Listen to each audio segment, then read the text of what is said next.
Kenalin, nama aku Cici Wulandari dan selamat datang di podcast Suka-Suka. Pasti suka. Aku mau nanya nih sebelum podcastnya dimulai. Buat kalian yang lagi nonton ini di rumah, di kampus, atau mungkin di tongkrongan bareng sama teman-temannya. Gimana nih kabar kalian hari ini? Semoga selalu sehat dan happy selalu ya. Pada podcast hari ini kita akan membahas sebuah topik yang pastinya sering kita dengar dan juga sering dibicarakan, tapi jarang benar-benar diseriusi, yaitu tentang pendidikan karakter yang sering dianggap nomor 2. Dan untuk membahas ini lebih lanjut, tentunya aku nggak sendirian.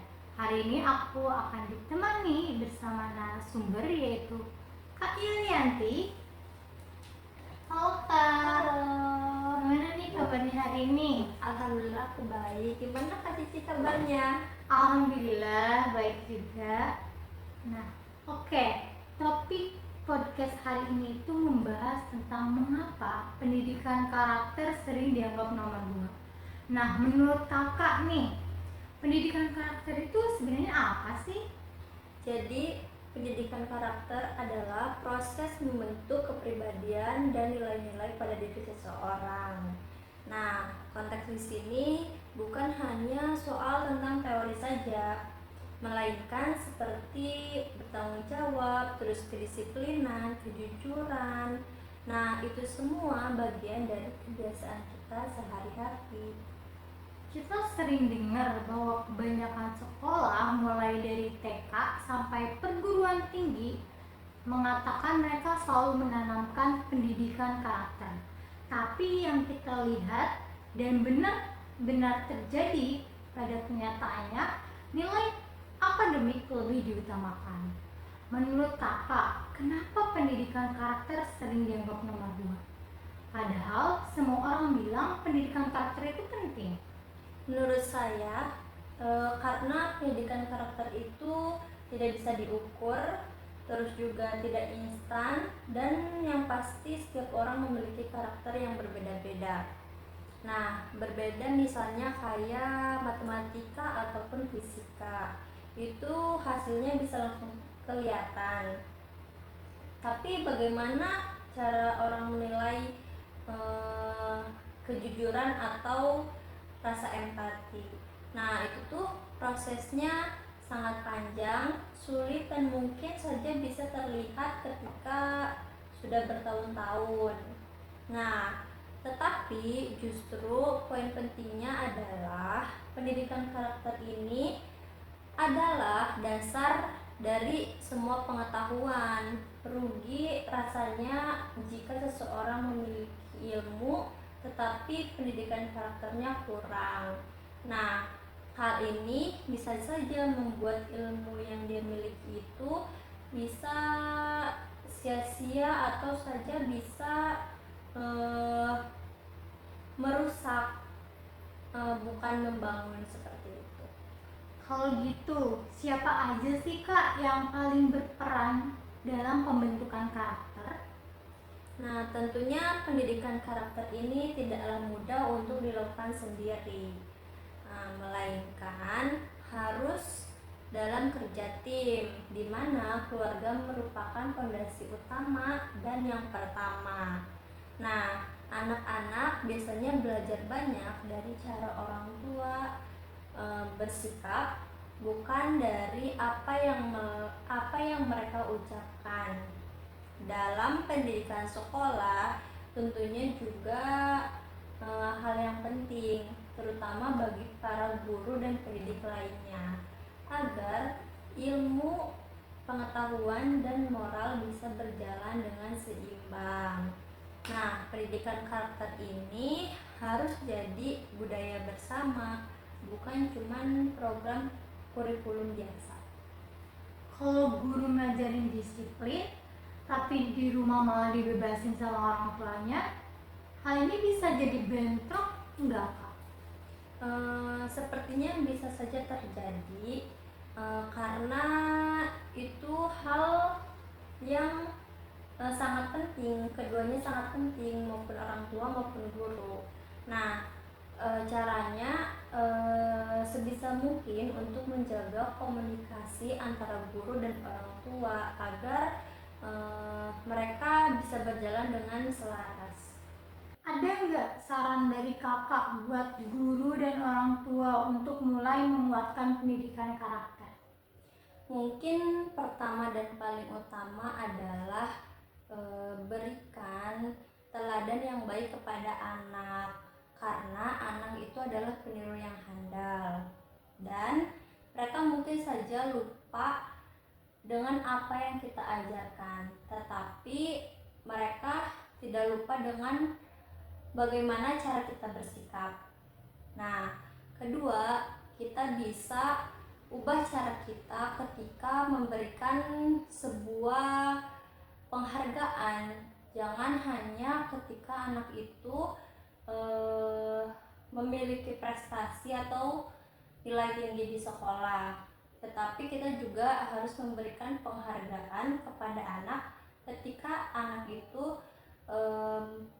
berusaha atau melakukan hal yang jujur, terus bertanggung jawab, terus mereka menunjukkan rasa empati, karena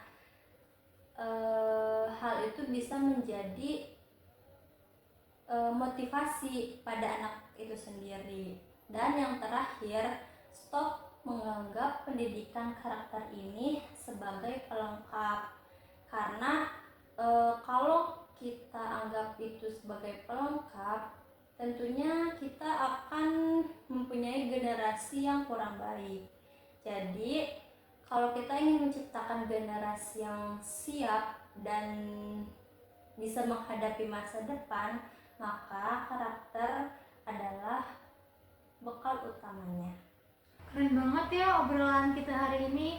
Jadi makin sadar kalau pendidikan karakter itu bukan soal teori, tapi bagaimana kita praktik dalam kehidupan sehari-hari. Tapi ada nggak sih tantangan dalam penerapannya menurut kakak sendiri nih? Mungkin karena kurangnya kesadaran dan konsistensi. Balik lagi, karena pendidikan karakter ini bukan sesuatu hal yang bisa dinilai langsung terlihat nilainya, tapi sayangnya di luar sana banyak sekolah-sekolah yang menjadikan hal ini hanya sekedar kegiatan tempelan yang biasanya diselenggarakan seminggu sekali. Nah, lalu hilang begitu saja. Nah, guru dan pendidik lainnya biasanya mereka lebih fokus kepada target kurikulum yang harus mereka kejar, seolah-olah pendidikan karakter ini tidak memiliki ruang untuk tumbuh. Tapi nih ya, di zaman sekarang ini dengan kemajuan teknologi, menurut kakak apakah media sosial itu membantu atau justru mengikis nilai-nilai karakter generasi muda saat ini?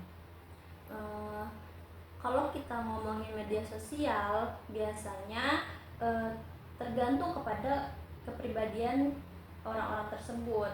Kalau misalnya orang itu menggunakan media sosial dengan baik, pasti dari media sosial itu dia akan mendapatkan banyak manfaat, terutama dari wawasan, terus edukasi, bahkan mungkin saja mereka bisa terhubung dengan orang-orang di luar sana untuk menambah relasi. Tetapi kita lihat sekarang mungkin banyak ya orang yang menggunakan media sosial itu dengan kurang baik. Nah, mereka itu tanpa sadar seenaknya saja menjelek-jelekan orang lain. Nah, misalnya kayak mereka pencitraan, terus bahkan sampai manipulasi emosi. Nah, kita lihat banyak sekali generasi muda sekarang yang di media sosial ini tampak aktif, percaya diri, tapi pada kenyataannya mereka tidak tahan terhadap kritikan dari orang lain. Mereka sendiri yang mengkritik, tapi mereka tidak mau dikritik balik. Terjadi ya. Nah, balik lagi nih ke pendidikan karakter di sekolah. Apakah ada cara yang bisa dilakukan untuk mengukur keberhasilan pendidikan karakter di sekolah? Nah, karakter ini memang agak sulit ya untuk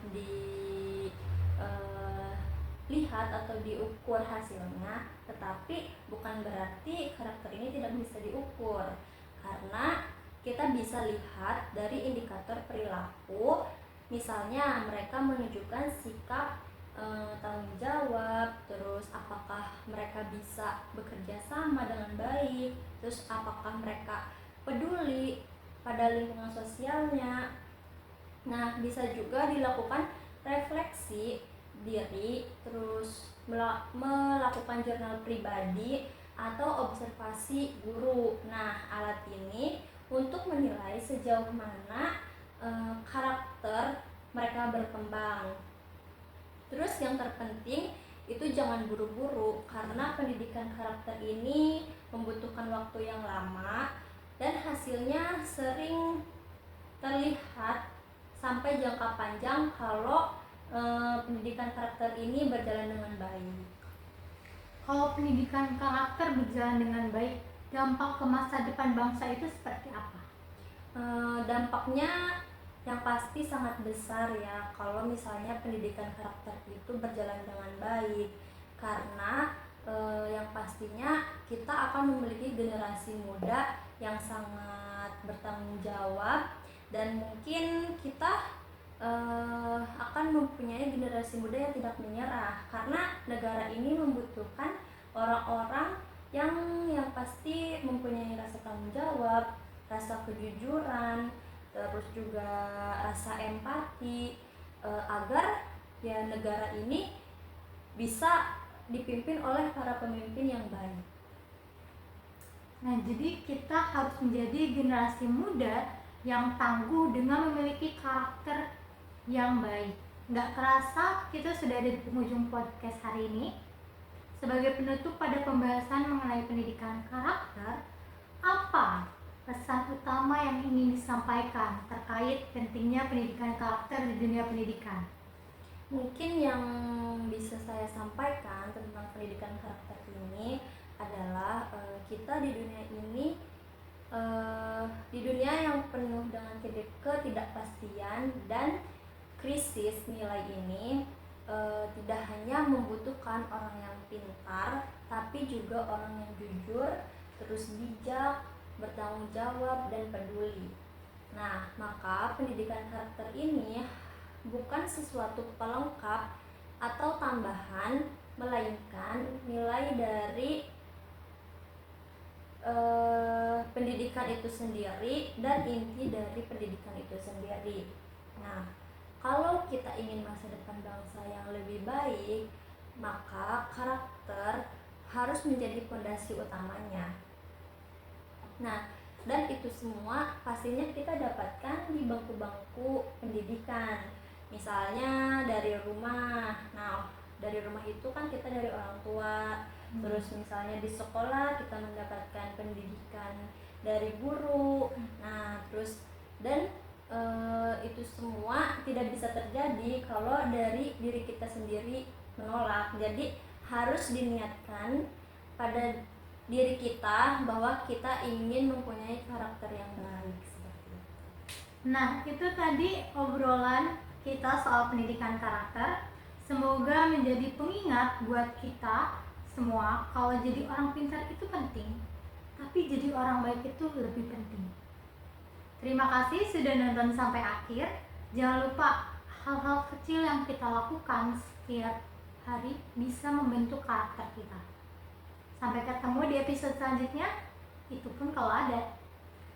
Jaga diri, tetap semangat, dan terus belajar jadi versi terbaik diri sendiri. Terima kasih untuk Kak Yuli yang sudah menyempatkan hadir di podcast Suka-Suka.